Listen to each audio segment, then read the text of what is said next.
One Saturday afternoon in the autumn of 1953, a 6-year-old boy from Pinner in Middlesex called Reginald Dwight accompanied his father to watch Watford FC play at Vicarage Road.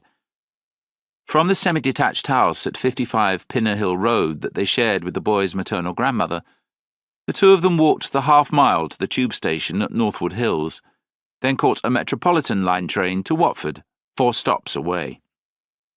It was one of the first outings they had ever been on together, and Reginald, always known as Reggie, had no idea what to expect.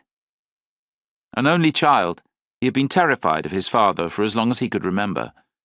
He was frightened of his mother too, but that was different.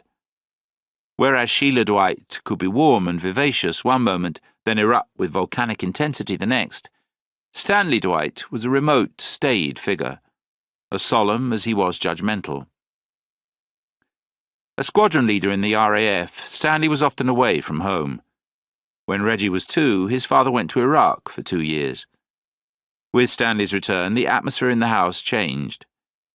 Previously, Reggie had had only his mother and grandmother for company.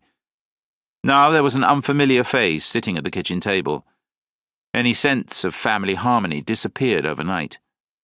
As far as Reggie was concerned, it was as if the air was crackling with tension. Constantly, Stanley and Sheila were tearing into one another.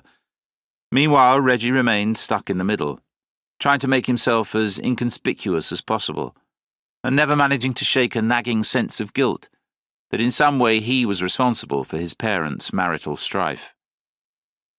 But on this winter's afternoon, something unexpected happened. Emerging from the tube station, Stanley reached down and took his son's hand.